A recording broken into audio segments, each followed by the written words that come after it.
Welcome to Kinwise Conversations in AI. Today we have Stephen Priest. Now, Stephen's resume doesn't look like the typical state-level technology director.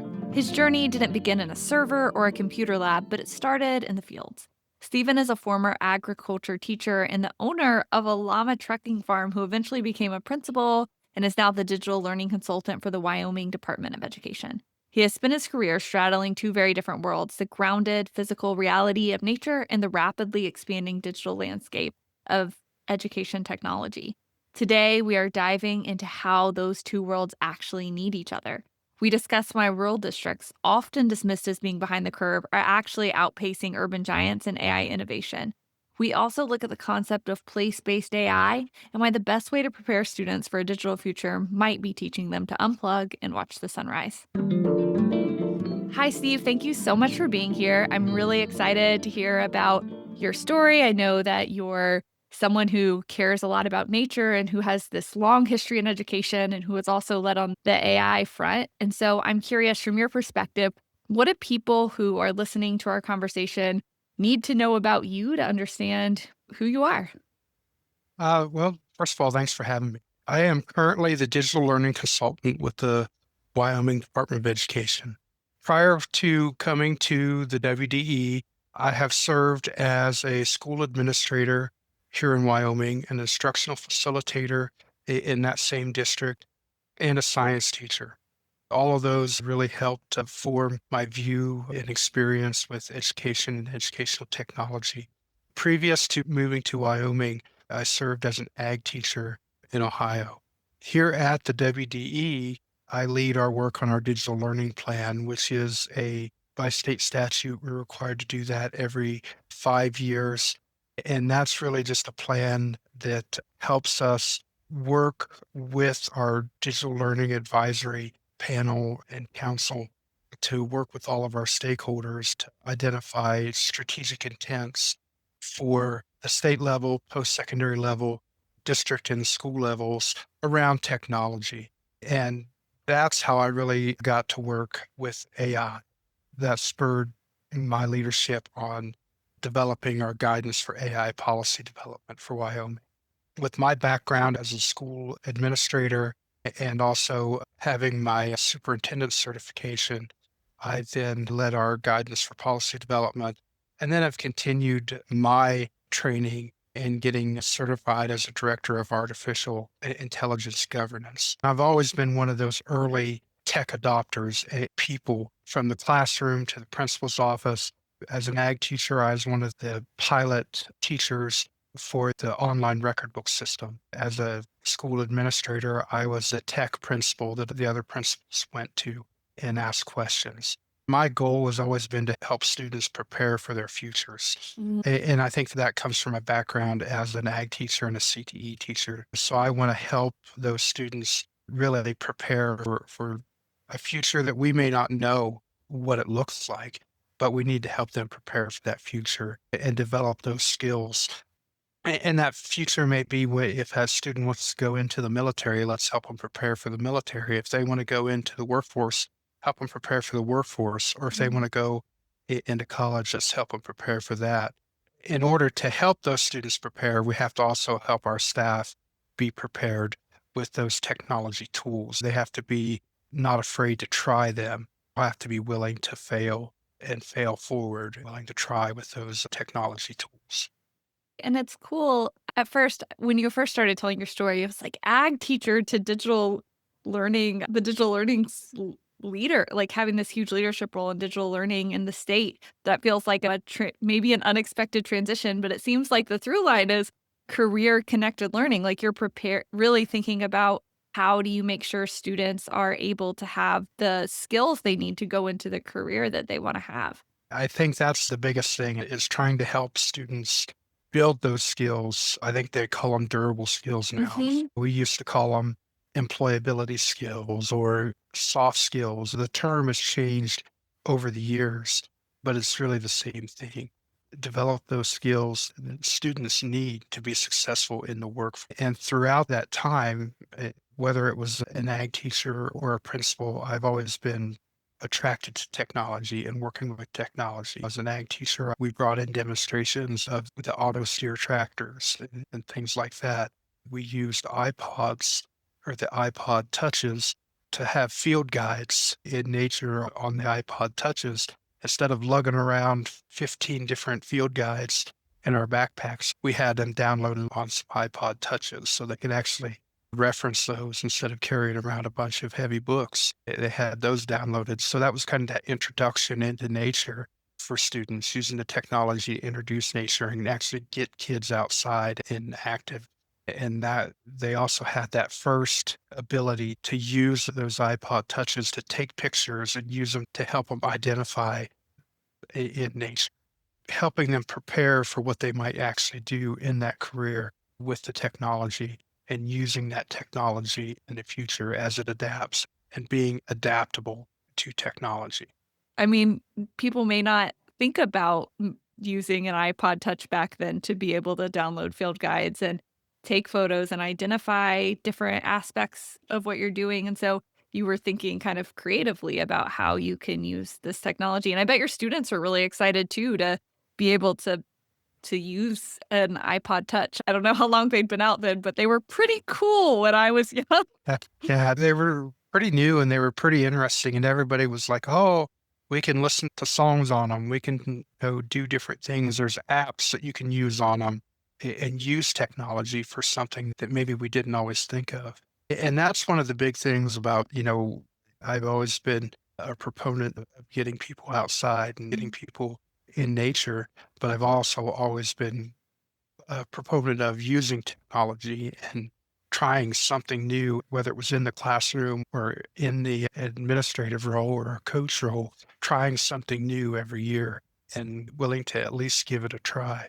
Especially in nature education and outdoor education, they see technology sometimes as the bad guy or something that is adverse to outdoor education or adverse to getting people outside. But you can also use it as the hook to get students involved with it.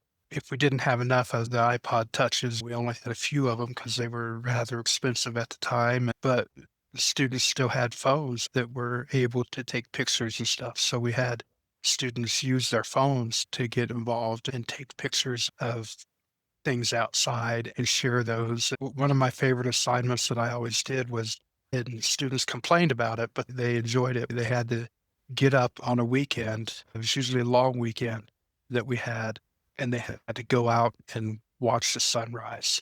And usually they had to take a picture of it so that I knew that they did it. They always appreciated it when they came back. They complained that they're like, I have to get up on the weekend, but when they came back, they appreciated it. And they're like, you know what? I'm going to do that occasionally. I'm going to go out and watch the sunrise because it was actually really peaceful. It was really cool to see that. And the other thing was to go out and see what kind of nature was in their backyard. And we used their phones or the iPod touches or whatever to take pictures of stuff, to see what nature was there and to make that connection. So using that technology to do that. And now AI is having an impact on that as well because they have the apps where you can identify plants, you can identify species and so forth. So there's even more that you could do with that. And, it's something that you can use that hook to get people to make that connection to their place, kind of place-based education type thing. I remember in college, I would get up sometimes early in the morning and go watch the sunrise, and every time I did it, I would think, "This happens like, something incredible happens every single morning, and it's always there waiting for you, but you have to get up and seek it out," and I think there's some value in, like, I don't know, the peacefulness of it, but for me, I always think about the value in, like, recognizing that there's just something incredible that's right there that we forget about, and what a cool assignment to push students to see that because I bet there are people who go their whole life without making themselves get up and sit down and see a sunrise. And I think that's the value we have with outdoor education, nature-based education, or place-based education, making that connection to the real world. We really saw this during COVID when people were making that connection to nature and see what was happening outdoors and what was going on. And I think it's important that we keep that. Technology and AI can tell us what's happening and give us answers with incredible speed. But when we have that place-based anchor, it gives us that connection and tells us why it matters, why what we're doing matters. It gives us that purpose. It's very important to do that. One of the activities that I used to do with my students was the Loophole Education Project, where we would read the essays from a Sand County almanac by Aldo Loophole, and they would really develop their land ethic. Everybody would develop their own land ethic. And that they really made their connection to place and figured out that land has more value to it than just a material value. So really making that connection and that anchor, we have that connection and we have more purpose than just data. We're a lot more than just data and AI. There's a world of infinite input and output that we're getting from AI and technology, and we can use it for a lot of things. But the wisdom and the filter that we use through place-based education can ensure that our technology serves a greater purpose for the humans and the people who live on the uh, on the on the planet. When you were talking, I was it made me think about how AI and sometimes technology in general, but it can sort of take away your sense of place because, AI is made up of all of this data from all sorts of places, and you can communicate with Gen AI, and it can be from it's this amalgamation of humans and data, which is so different from being grounded on the land and understanding where you are and that connectivity. And so that felt profound to me when you were talking about how you can kind of maybe create some balance if you're able to connect students to where they're from as you help them understand how to use that technology. That's kind of my personal belief and personal philosophy with the AI literacy as we look at that value of that human-centered AI. We build that human agency so that they have that human in the loop and that they have that value to not only them as a person, the person or the student, the teacher, whoever's using AI, but they have that grounding to what their source of truth is, where they're getting that source of truth. The source of truth isn't necessarily the AI or where they're getting it from. They know where they're grounded to. So, like I said, you can use the technology to help them make that connection to nature so that they can go. And I'm a big proponent of unplugging and going, visiting nature and getting outside so that you can be out there and enjoy nature without necessarily being plugged in all the time. You're kind of in this interesting position where you're a state level leader and you've shared a lot of examples of how you've created this grounding for your students when you were working as a teacher or principal. As you've developed AI guidance throughout the state, how have you been able to create guidance around this nature and grounding and sense of place? And what is that like? How do you get this huge group of people to kind of communicate this ethos that you have? I think the biggest thing is that we really promote anytime you're using technology that you keep the human in the loop, especially around AI, that you keep that human in the loop so that you make sure that you're not just depending on the AI output, that you have that human AI framework so that you value the augmentation over automation. And we really strive to build policies and practices with the student at the center of the learning experience to build those durable skills because that's not there isn't any state requirements around that or state statute or anything that requires that. So obviously that's just my personal guidance and my personal ethics that guides me. But I do know that there are a lot of others around the state that also feel that way. We do have some programs that they're currently more at preschool, early elementary level that really try to help students get outside and get into nature. Hopefully, we try to make that connection early, but it's not necessarily related to technology. Mm. It's more related actually to our literacy programs than anything.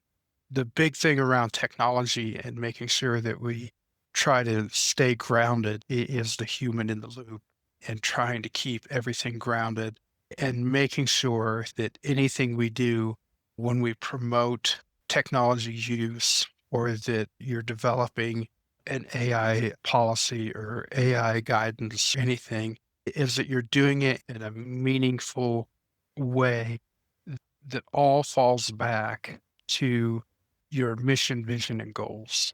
Because when you're adopting any technology, if it's not related to your mission, vision, and goals, then you're just going after the shiny new object and it's not doing anything. So that's what we really try to stress for technology is make sure that you're looking at your mission, vision, and goals as you adopt any technology, whether it's AI or anything, and relate it back so that you're adopting this in a meaningful and positive way for your staff, your students, your community. When you're talking, do you talk with teachers and then principals and district leaders? Are you kind of speaking to different audiences at different times? Yeah, I have spoken to different audiences, whether it's teachers, principals, school board members, the tech directors, and we have the same message. I mean, we tailor it to the different groups, but we really have the same message that we need to make sure that everything is mission, vision, and goal driven, and that they are working toward making sure that they're adopting tools that are driven by that. Have different examples. Was there an example you really like for one particular audience of helping them think through this human in the loop component or connection to your mission, vision, and goals? Do like a workshop with district leaders. Usually they bring in their school leaders and the district leaders and they do like a team and we do have a worksheet that we work through with them. We send it to them ahead of time so they can do some of it ahead of time and then we work through it with them to help work through the document on making sure that they align the technology to their mission, vision, and goals. There's a lot of resources in there, goal setting. It's really just strategic planning, but Ye it's just around technology. That's one of my favorite activities to do with them when we get time to do it. I mean, everybody's super busy, but it's a worthwhile activity to do. And we give them the resource. We go in and try to walk through it with them, but then we give them the resource so they have it and they can go back and revisit it. And that's one of the things that we try to do.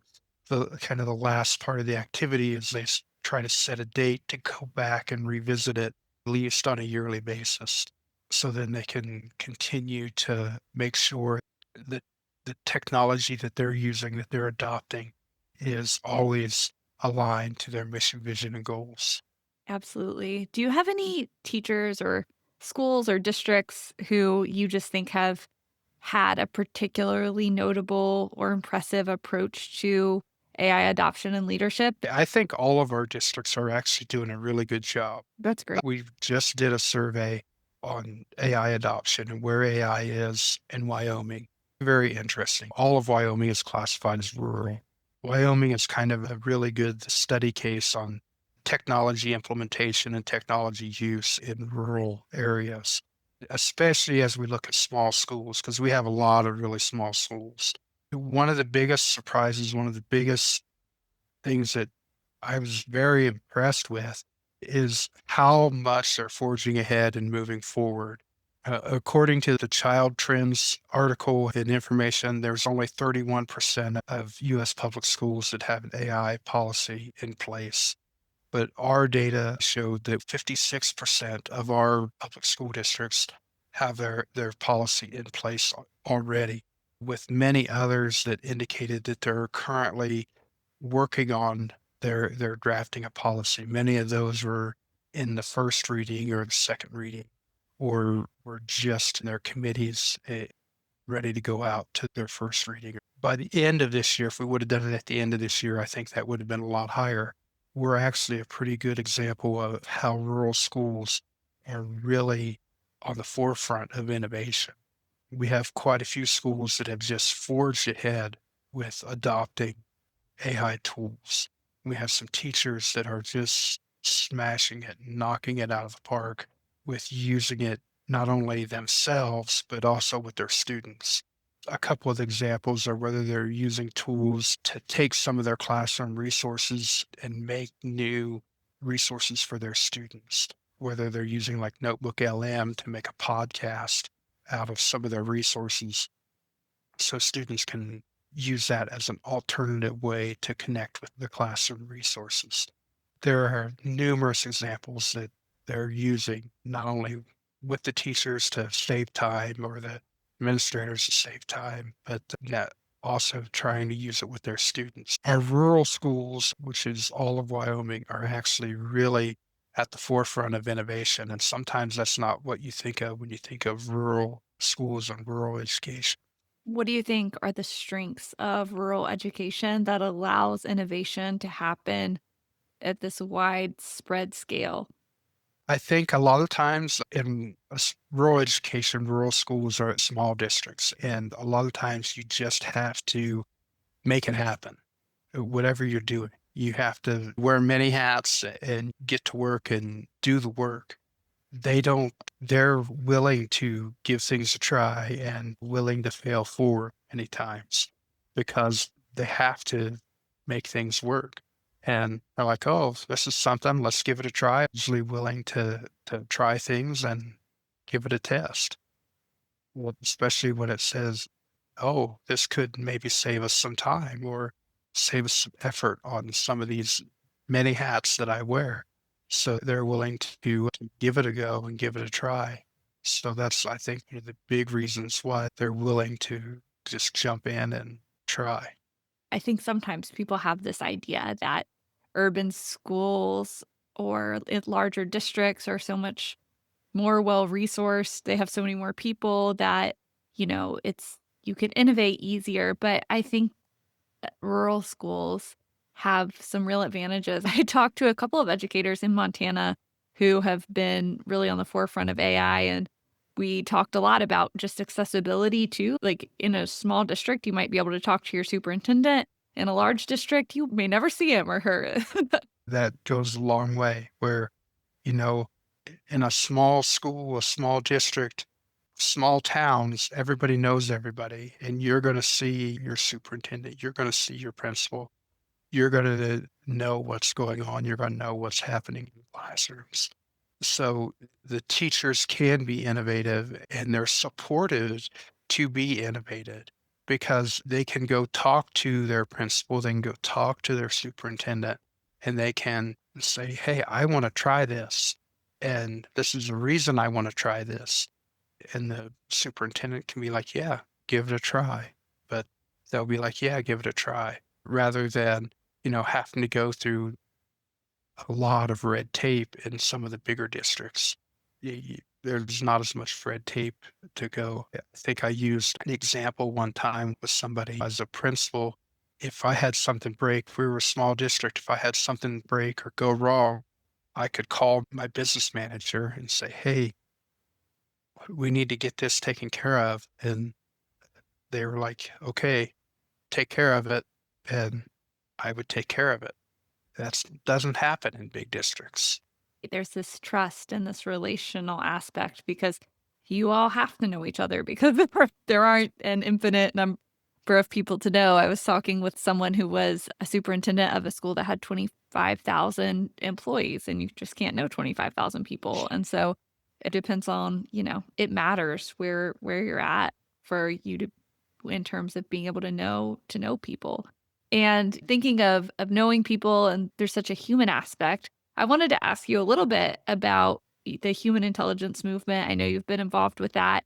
Do you want to Was there anything about your work with the human intelligence movement that you want to share? How does that inform your work? So I found the human intelligence movement. I don't even remember how I found it now. I think it was on LinkedIn or online somewhere. researched them a little bit, and it spoke to me because of doing my work with AI, especially around our guidance document and our work with governance for the school district policy development. And everything that we were talking about with our guidance document and so forth was that human-centered AI and making sure that we keep humans in the loop and making sure that we always focus on keeping and prioritizing that human activity anytime you're using AI. You're not just trusting the AI to do the work, you're keeping that human aspect to it. The humanness of being human in an AI world is the fact that we've been working on some courses for our students to show that they have those durable skills, some courses so that the students can earn micro credentials to show that they have those durable skills for employers, whether that's critical thinking or adaptability or whatever. We're working to make sure that we have those all identified very well for at least our Wyoming students and our Wyoming employers, that they can demonstrate those skills and show that they have those skills. So that's what really resonated with me was we want to make sure that we value those skills, that we value what it means to be human in an AI world. What are the skills you're prioritizing? What are some examples of those different skills? I've gravitated toward the research committee, but the reason I've been involved with the research committee is just because of my personal research and my activities that I've been doing for my dissertation and so forth around AI in Wyoming and looking at the AI use in Wyoming and so forth. It kind of ties right in with that research for the research committee and everything. So, I'm very interested to see not only the impact of AI on student critical thinking, student achievement, et cetera, also teacher workload, teacher retention, those aspects. If we adopt these tools, is there a potential impact on things like that? There's been some research that has shown that there's a potential time saving for teachers. I want to say it was 5 to 7 hours, but does that turn into a shift for teacher retention? Because we know that the workload is one of the reasons that teachers have left the profession. Does that turn into more teachers staying with the profession? We don't know right now, but there's a lot of potentials for more research there. Those are good questions to be asking, and teacher retention is such an important thing for us to be thinking about, and that time saving, depending on who you are, it might come into developing more intentional assignments. I talked with an educator this week who uses a lot of AI tools in his classroom, but he also does a lot of work to set students up to learn more. And I think there are going to be teachers who are able to save time, and that's going to be the most important thing for them. And there are going to be teachers who are able to almost multiply themselves in the classroom using AI tools, and that might lead to great results for students. And I think there's value in both of those things. But it was interesting. I'll send you that episode once it's out, Steve, just how much work this guy, Scott Kern, puts in, but then the results are really great. Okay, well, I always end on this last question I'm going to ask you, and it's when you think about artificial intelligence, what is your greatest hope or what gives you hope? And then what's something that you're most worried about right now?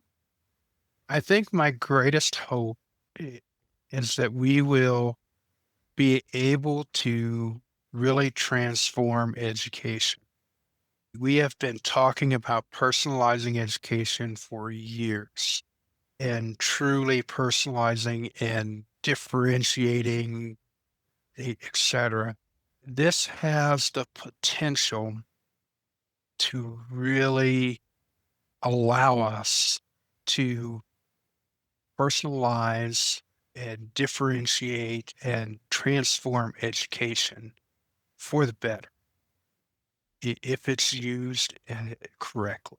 if we really take the time to do it. Now, there are data privacy concerns, governance concerns, etc., but I think we can overcome those.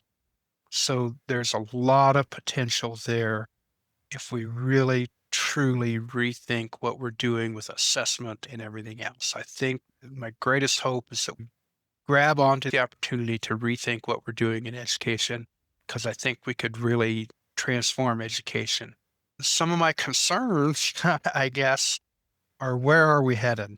What does the age of artificial general intelligence or artificial superintelligence, what does that mean for education and even for society as a whole? Are we going to, is the job displacement and the job creation, is that going to actually even out? Like, depending on what you read, job displacement is going to outweigh job creation. Other sources say job creation is going to outpace job displacement. So what will that future look like with AGI, depending again on what source you look at, is expected in the next 5 or so years? It's interesting to think about. Some of the scenarios are very scary. Some of them are kind of interesting. Those are some of the concerns, or I guess maybe curiosity questions that I have about what the future holds. Absolutely. That mix of we have an opportunity to reimagine what's possible because the artificial intelligence is forcing, I think, a lot of educators to rethink assessment and rethink the way we spend time and the choices that we make. But at the same time, what does that mean for the jobs of the future and what students are actually walking into? And there's a lot of promise and a lot that's not known yet. I am still thinking about how much I love Stephen's sunrise assignment. The idea that before we ask students to connect with a global network, we should ask them to connect with where they are standing right now. It's a great reminder that human in the loop isn't just a compliance term, but it's about maintaining our sense of purpose. For those of you leading districts, Stephen offered a crucial strategic insight. Agility beats size. Wyoming's rural schools are moving faster on policy and adoption because they have high trust, low bureaucracy environments. As you look at your own strategy, ask yourselves, are you creating enough space for your teachers to experiment, or is red tape stifling the very innovation you're trying to support? To connect with our community and engage with services that support thoughtful conversations like this one, please visit kinwise.org. If you like the show, the best way to support is to subscribe, share with a friend, or leave a quick review. Thanks again for listening to Kinwise Conversations. And until next time, stay curious, stay grounded, and stay Kinwise.